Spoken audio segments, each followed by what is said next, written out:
তুমি যখন কাজে যাও দুলাভাই তখন আমাকে বলে চল আমরা রুমে গিয়ে গল্প করি, সিনেমা দেখি। তুমি বাসায় না থাকলে দুলাভাই শুধু আমায় তার রুমে ডাকে আর বলে আমার মাথায় কেমন জানি জিন জিন করে ব্যথা করছে, একটু মাথায় মালিশ করে দিত, তাহলে হয়তো মাথা ব্যথাটা কমে যেতে পারে। দুলাভাই বলে তোর বোন তো সারাদিন অফিসের কাজ থাকে, আমার দেখাশোনা তৈরি করতে হবে। 11 বছরের ছোট বোনের মুখে এমন কথা শুনে থমকে দাঁড়ায় মৃত্যু। বোনকে কাছে টেনে নিয়ে মাথায় হাত বুলিয়ে জিজ্ঞাসা করে, হ্যাঁ না বলি না, আমার কি করে এইসব?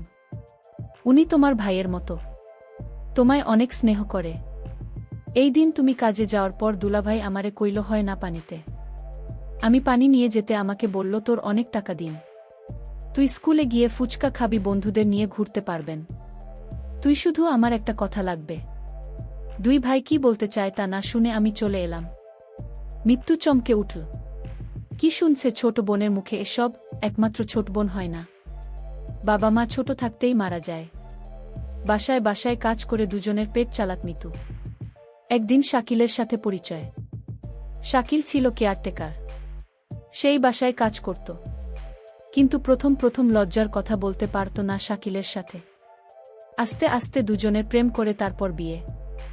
বিয়ের পর থেকেই হয় না ওদের কাছে। 1 বছর হয়েছে। মৃত্যু আসে শাকিলের বিয়ে। নিতু সরকার হলে রান্না সেরে চলে যায় কাজে। শাকিল যে বাসার কেয়ারটেকার সে বাসায় ঘর উঠিয়ে থাকতে দিয়েছে মালিক, তাই শাকিল সারাদিন বাড়িতে থাকে। হয় নাকি একটা স্কুলে ভর্তি করেছেন নিতু। সকাল থেকে 12টা পর্যন্ত স্কুল, বাকিটা সময় ঘরের টুকটাক কাজ করে। হ্যাঁ না দেখতে চমৎকার, কিন্তু মৃত্যু দেখতে তেমন সুন্দর ছিল না। তাছাড়া বাকিটা দুই বোনের একরকম দেখতে, কিন্তু ইদানিং হয় না, একটু বেড়ে উঠেছে। 12 বছরে পা দিয়েছে সেদিন। শাকিল দিন দিন হেনার দিকে অন্যরকম দৃষ্টিতে চেয়ে থাকে, যেটা হয় না পছন্দ করত না। মৃত কাজে গেলে এটা ওটার বাহানা রুমে ডাকে হেনাকে শাকিল। হেনাকে দিয়ে শাকিল তার সুখের চাবি দিয়ে বলে, তুই সুকেশ থেকে আমার হিসেবের খাতাটা এনে দে তো। মাঝে মাঝে বলতো দেখ হিসাব করতে করতে আমার মাথা ব্যথা শুরু হয়ে গেছে, একটু মাথা ম্যাসাজ করে দেয়, তাহলে ব্যথা হয়তো কমে যাবে। দুলাভাই আমার কপালে হাত দিয়ে বলল তো সলিল এত গরম কেন, দেহি দেহি কাছে আয়। উত্তর জোরালো নাকি হ্যাঁ না বলল না, শরীরের জন্যই। গরমের তাপমাত্রা পড়ছে এমনই শরীর গরম থাকে। হয় না তার দুলাভাইয়ের বাহানা বুঝতে পারে, তাই তো কিছু না বলে দৌড়াতে দৌড়াতে বাইরে চলে আসে, অপেক্ষা করে বুবুর জন্য। কাজ থেকে সবেমাত্র এসেছে মৃত্যু। মিতু আক্তার হেনা তার বুবুর কাছে এসে কান্না করে বলল, আমি তোমার সাথেও কাজে যাব, আমি বাড়িতে একা একা থাকব না। চটবেন এসব কথা শুনে মনটা এক অজানায় ছটফট করছে। কি করবে এখন মিতু? হ্যাঁ না যে মৃত্যু ছাড়া কেউ নেই। এমন সময়ে শাকিল ঘরে এলো, এসেই ঋতুকে দেখে বলল, মিতু তুমি আছো? হেনার গায়ে জ্বর দেখলাম, তুমি দেহ তোমার আর কি হলো? জ্বর হলে ওই ডাক্তারের কাছে নিতে হইব। মৃত শাকিলের এমন কথা শুনে একটু অবাক হল। কই শাকিলের কথায় তো কোনো খারাপ কিছু নেই, তাহলে কি না ছোট মানুষ হইয়া ভুল কিছু বলল? শাকিল তো হয় না ভালোই চায়, হয় না হয়তো ওর দুলাভাই ভয় পায়, তাই এমন ভুল বুঝো। ছোটবেলা থেকে আমায়া এমন, খুব সহজে যাকে তাকে ভয় পেয়ে বসে। তাই তো মৃত্যু ব্যাপারটা সহজভাবে নিয়ে হেনার গায়ে হাত দিয়ে দেখে সত্যি জ্বর আর অসুর হয়ে গেল। হেনা শাকিলকে ভুল বুঝছে। হয় নাকি মৃত্যু বলল, হ্যাঁ না তোর গায়ে তো সত্যি জল, জলতলে ওষুধ রায় না দেয়। এই বলেই মৃত্যু হয় না কে নিয়ে ডাক্তার দেখাতে চলে গেল। শাকিল মিটমিট করে হেসে দিয়ে বলল, হেনা তুই যতই আমার নামে নাসির করস্তরে আমি একদিন সত্যি সত্যি। যেতে যেতে মৃত্যু হয় না কে বলল, হেনা তুই মানুষটার নামে এমন মিথ্যা কথা কইতে পারি? তোর কত খেয়াল রাখে দেখছ। হ্যাঁ না বলল, বুবু তুমি আমার কথা বিশ্বাস করো, দুলাভাই আমারে খালি তার রুমে ডাকে আর কি জানি বলতে চায়, কিন্তু বলতেও পারে না। আর এ তো দুলাভাই তো ভালো চায় আর এই জন্য তোকে চোখে চোখে রাখে। বোকা মেয়ে, কিছুই বুঝিস না। মিতু ছোট হয় না কে বুঝিয়ে বলল। শাকিল একেবারে সাদাসিধে, ভুলটা হয় না। আমি তো কে বললাম বুঝে দিন কিছু একটা হবে সেদিন আমার কথা বিশ্বাস করবে, তার আগে নয়। বুবু আমায় জারি দিয়ে বলল বাদের সব কথা এখন ডাক্তার দেখাবো। ডাক্তার বলল হয় না শরীরে জ্বর, আর তাই তাকে ভালো ওষুধ খাওয়াতে হবে। হেনার জন্য ওষুধ নিয়ে বাসায় চলে আসলাম। হেনার সমস্ত ওষুধের খরচ শাকিল দিল। আমি হেনাকে বললাম, হয় না দেখছিস আমাদের কতকের করে তো দুলাভাই। ওষুধের সমস্ত খরচ শাকিল দিয়ে দিল। বুবু আমার মনের কথাটা বুঝল না। বুবু, তুমি শুধু শাকিল ভাই এর উপরের দিকটা দেখলে, ভিতরের রূপটা দেখলে না। রাতে খাওয়া দাওয়া শেষ করে হয় না, শুয়ে পড়ল।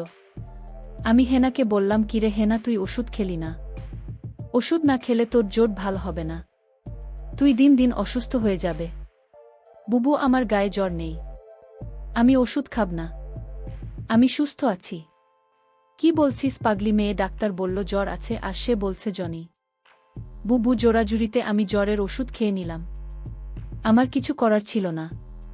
আমি জানতাম আমি যদি ভুল কথা না শুনে বুবু অনেক কষ্ট পাবে, কারণ এই পৃথিবীতে বহুল আমি ছাড়া আর কেউ নেই, আর তাই আমি বুকে কষ্ট দিতে চাই না।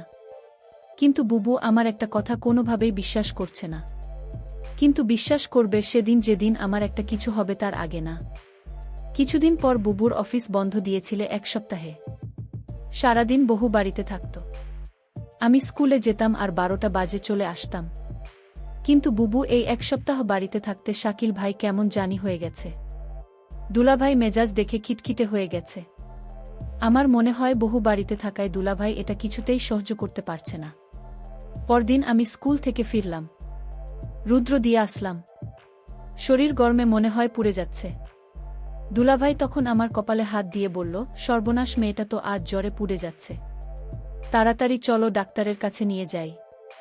বুবু তখন বলল, তুমি হেনাকে নিয়ে ডাক্তার দেখিয়ে আসো, আমি বাড়ির রান্না ভাঙার কাজটা সেরে নিই। হয় না তখন আমায় বলল, বুবু আমার জ্বর হয়নি, আমি ডাক্তারের কাছে যাব না। বুবু, তুমি কেন বোঝো না আমার কথা? 2 ভাই শুধু অন্যথায় ডাক্তারের কাছে আমায় নিয়ে যায়, আমার শরীরের জন্যেই। বুবু, আমি ডাক্তারের কাছে যাব না। দুলাভাই বলল, আচ্ছা তুমি যখন যেতে চাচ্ছ না, তাহলে আমি গিয়ে ওষুধ নিয়ে আসি। গুরু বলল, দেখছিস তো দুলাভাই কত ভালো, তোর একটু সমস্যা হলেই তোর জন্য কত কিছু করে। আজকাল এমন মানুষ পাওয়া বড়ই কঠিন হয় না। বুবু, তুমি দুলাভাইকে চিনতে পারোনি। তুমি মানুষটার সাথে সংসার করছো, অথচ তার মন মানসিকতা সম্পর্কে তোমার ধারণা নেই। বুবু, বুবু, দুলাভাই তোমার সামনে আমার সাথে ভালো আচরণ করে। চুপ কর তো, 2 ভাইয়ের নামে কোনো বদনাম করবেন না। আমি বকুল কথা শুনে অবাক হলাম আর মনে মনে বললাম, বুঝবে বুঝবে, সময় হারিয়ে সবই বুঝবে। আমার কথার কোনো মূল্য তুমি আজ দিচ্ছ না। পরদিন বুবু হঠাৎ অসুস্থ হয়ে পড়ে, বিছানা থেকে উঠতে পারছে না, শরীরে একটু শক্তি নেই, গোবর শরীরে প্রচণ্ড জ্বর চলে আসছে। দুলাভাই বুবুর অসুস্থতা দেখেও বলছে, আমার আজ একটা জরুরি কাজ আছে বাইরে, আমার আসতে একটু লেট হবে। দুলাভাইকে বললাম, বধূর গায়ে তো জ্বর আসছে, বুকে ডাক্তারের কাছে নিয়ে যেতে হবে। দুলাভাই বলল, তুই একটু নিয়ে যা, আমি আজ যেতে পারবো না, কারণ আজ আমার জরুরি কাজ আছে। আমি বুবুকে বললাম, বুবু দেখলে আজ তুমি অসুস্থ, তাই তোমাকে ডাক্তার দেখাতে নিয়ে গেল না। আজ যদি আমি অসুস্থ হতাম তাহলে দেখতে কত দর্দ দেখাত। বুবু আমার কথা শুনে কিছুটা আমার কথা বিশ্বাস আসলো।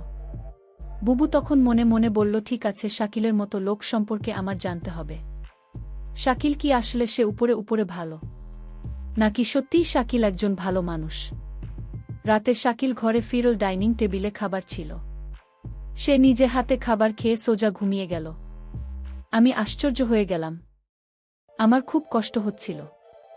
শাকিলা মা অসুস্থ দেখে গেল, অথচ একবারও জিজ্ঞেস করল না, তোমার কি জ্বর কমেছে? শাকিল জানি কেমন হয়ে গেছে, অথচ গতকাল আমার বোনের জ্বর আসলো, তার প্রতি সে কত নাকের দেখাল।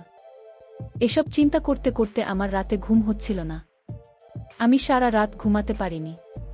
তাহলে আমার চোট বোনটা যা বলল তা কি সত্যি বলছে না? এ হতে পারে না। সকালে ঘুম থেকে উঠে দেখি শাকিল নাস্তা না করে চলে গেছে। আমি তাকে ফোন করছিলাম, সে ফোন ধরে বলল, আমি একটা কাজে আছি, আমি তোমায় পরে কল দিচ্ছি। আমি তখন শাকিলকে বলতে চেয়েছিলাম, শাকিল আমার 2 দিন ধরে জল, আমার জন্য কিছু ওষুধ নিয়ে এসো। সেটা বলার আগে সে ফোন কেটে দিল। আমি ভাবলাম কিছুক্ষণ পর আবার ফোন দেব। প্রায় 2 ঘন্টা পর আমি শাকিলকে ফোন করলাম। আমি বললাম, 2 দিন ধরে আমি অসুস্থ, তুমি আমার খোঁজ রাখোনি কেন? শাকিল বলল, আরে আমি এই 2 দিন একটু বিজি ছিলাম, তাই কোনো খোঁজ রাখতে পারিনি।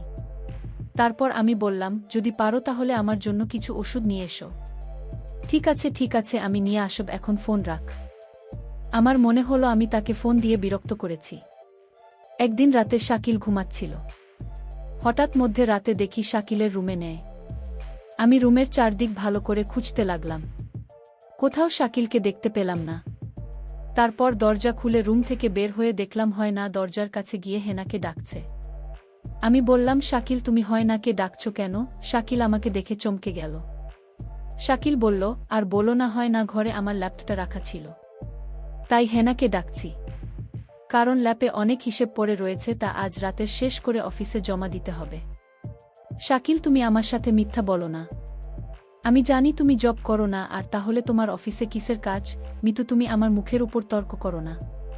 আমি যা বলেছি তাই সত্যি, আমি নতুন একটা অফিসে জব নিয়েছি। আমি তার সাথে আর কথা বাড়ালাম না। শাকিলের প্রতি আমার সন্দেহ মাত্রাটা বেড়ে চল। এখন শাকিলকে আমার তেমন বিশ্বাস হয় না। কখন কি করে বসে তার কোনো ঠিক নেই। আমি শাকিলকে বললাম, যেহেতু তুমি একটা চাকরি পেয়েছ তাহলে আমার আর কাজের দরকার কি? আমি না হয় বাসায় থাকলাম, তুমি চাকরি করো।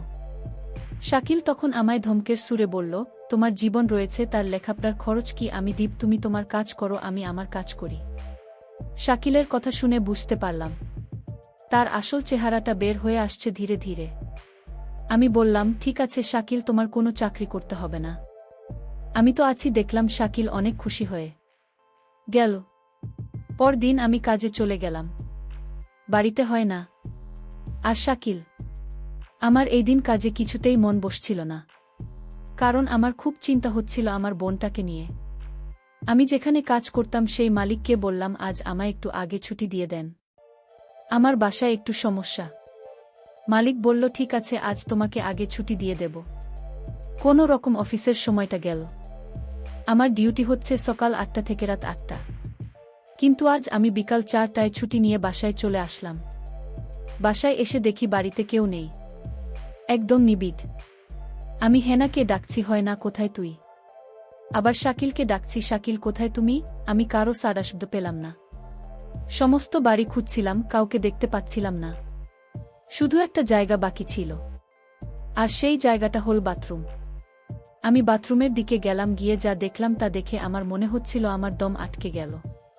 আমি দেখলাম হয় না একপাশে পড়ে আছে। আমি দৌড়ে কাছে গিয়ে হেনাকে ডাকলাম, হয় না বোন আমার, তোর কি হয়েছে? হেনার কোনো সাড়া শব্দ নেই। চিৎকার করে হেনাকে ডাকছি, হয় না উত্তর। কি হয়েছে বোন? আমি কথা দিচ্ছি আমি আর কোনোদিন তোদের বাসায় একা রেখে কাজে যাব না। লক্ষ্মী বোন আমার, তুই আমার সাথে রাগ করিস না। হয় না মুখ দিয়ে কোনো কথাই বেরোচ্ছিল না। একটা সময় বুঝতে পারলাম হয় না আর নেই। হ্যাঁ না আমার সাথে অভিমান করে চলে গেছে।